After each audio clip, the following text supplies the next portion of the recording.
I there weren't many games in the past few, you know, days. I mean, weeks that I was able to make a rant video on, and I'm not happy that I get to make a rant video, even though I kind of cheerful sounding. No, I sound like this because maybe people will start realizing what I've been saying for the past, I don't even know how many months.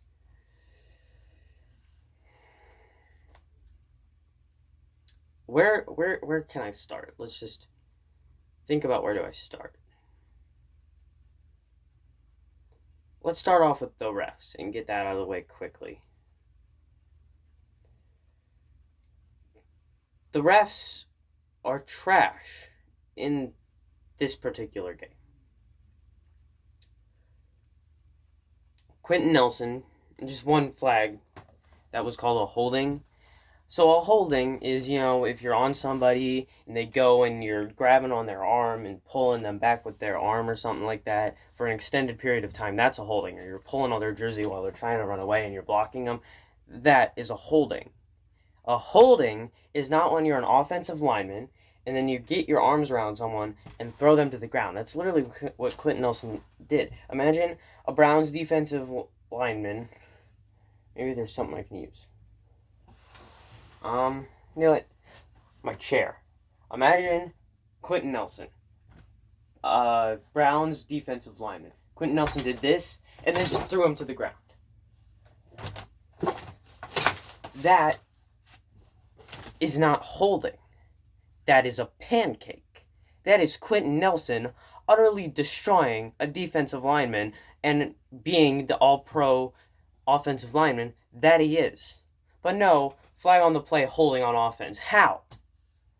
How? I don't think it was just a coincidence that we were very close to scoring a touchdown right there. And then the Bears would have only been up 26-29. And if our defense got a stop, which was likely, we could have a chance to get in field goal range. And if our extra point was good, and it was 27-29, get in field goal range, and then with Rodrigo Blankenship, kick it in and win the game. Yeah.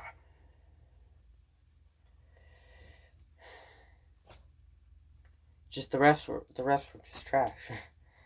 Go back and look at some of the flags. They're just terrible. And some of the calls too, like when Frank Reich challenged that play where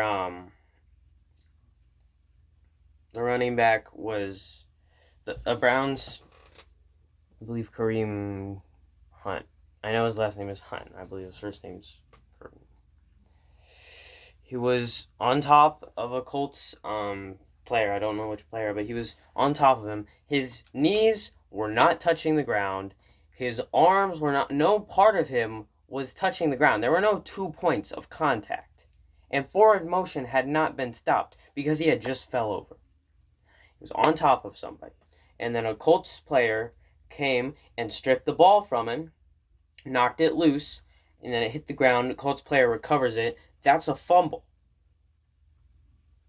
But no, the player is ruled down.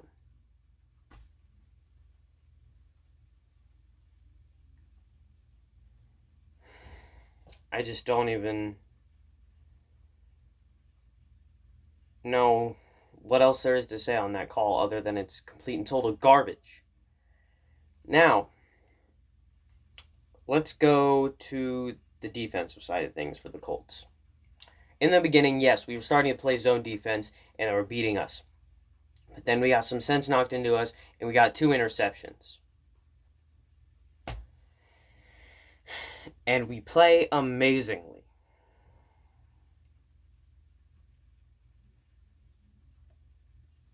But just we made some mistakes, but our defense played amazingly still.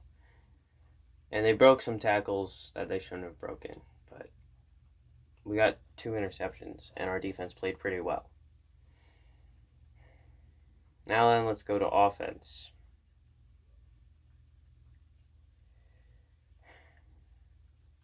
Rivers, I've been behind you.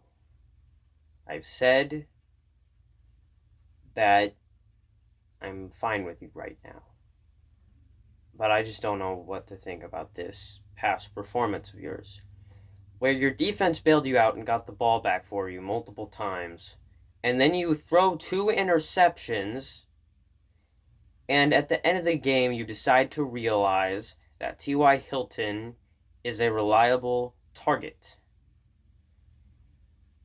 And at the end, you decide to start passing the ball to him, and then it starts going good. And then T.Y. Hilton is close to scoring a touchdown, and you overthrow him.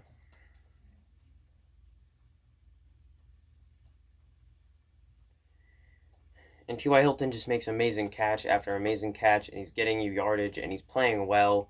How come now at the end of the game you have decided that he's a good receiver and you should pass to him? If you started passing to T.Y. more often, and you set him in the middle where some of those other open receivers were, and T.Y. caught it, I guarantee you he's catching it, staying on his feet, and then taking it to the end zone. Because he's T.Y. Hilton. And we've seen that he can do those things. And if you targeted him at the beginning of the game, we would have won. But you decided to target him at the very end and just now realize that T.Y. Hilton is a good receiver, when you should have already known that T.Y. Hilton is a good receiver. I am glad that Phillip Rivers decided to start passing the ball deep more. That's what I wanted. That's why we got him, was to pass the ball deep, and that's good. But the interceptions he threw were at short range. They were not long distance. They were short range passes. Not long distance.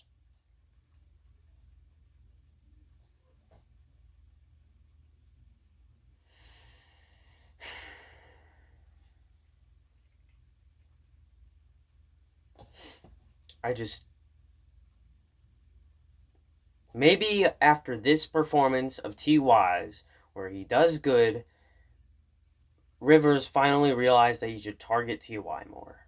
Because he targeted him at the end of the game, and T.Y. just did amazingly. And there were some amazing passes by Phillip Rivers, but there were some not so good passes by Rivers that T.Y. still managed to bring in. This is why you target him.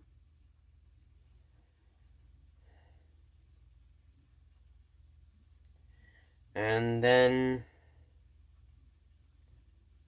Frank Reich deciding to pass it on 3rd and 3 2 times was not very good, considering you have Naheem Hines, Jonathan Taylor, and Jordan Wilkins that you could put in the backfield and could easily get that first down for you. But you decide to pass the ball on 3rd and 3. One of those, if I remember correctly, being near the end zone. And you decide to pass the ball when you could have ran it for first down.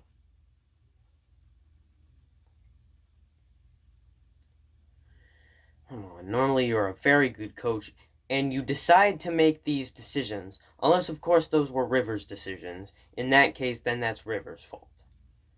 But if that's your decision, then it's your fault. Or if it is the offensive coordinator's decision, then it's his fault. Whoever's decision it was to pass the ball on 3rd and 3 when you have amazing running backs, that's just bad on you.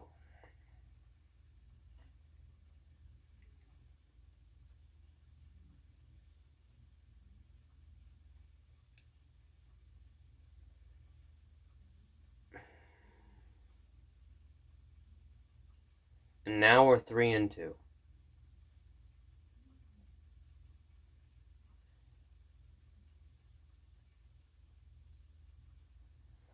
And in this game, in the last game, what I said was going to happen happened. And then in this game, what I said was going to happen at some point in the season happened. Rivers threw interceptions. T.Y. was a good receiver. Our defense played well.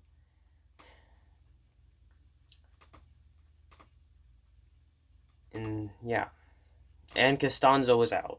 And they put their best lineman in. They put their best defensive lineman on our backup offensive lineman. in for Anthony Costanzo.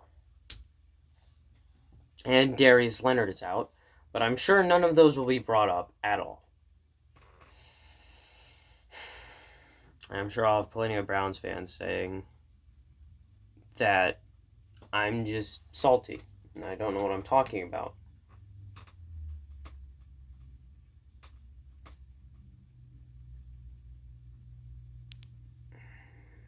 I can't even begin to try and explain how ironic that is. So I'm just gonna let you think about that before you try and say that I'm salty. I'm just not. If you don't understand why that's ironic, I'm sorry. Because people are going back to probably calling the Colts trash and blaming everything except for Phillip Rivers on this one. I'm not saying Phillip Rivers is terrible. I'm saying he's still good. I'm just saying there's some adjustments we need to make going into the next game. Because we have Joe Burrow, and he's a good quarterback. But he does not have a good O-line.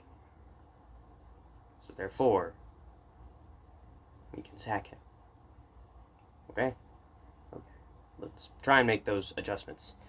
And hopefully, good things will happen. And hopefully we will never do these same mistakes ever again in a single game. Or we will lose every game. And Isaiah Rodgers on that return for a touchdown, that was beautiful. I love returns for touchdown, punt return, kick return, any freaking return for a touchdown. I just enjoy watching those because usually there are multiple tackles broken and just some amazing moves made. They're just fun to watch. So, yeah. And that's my rant video. I just... I can't begin to explain how frustrated I am, but we'll go to next week and we'll see what happens. I was really just looking to relax on my Sunday and see my Colts win, but can't win them all.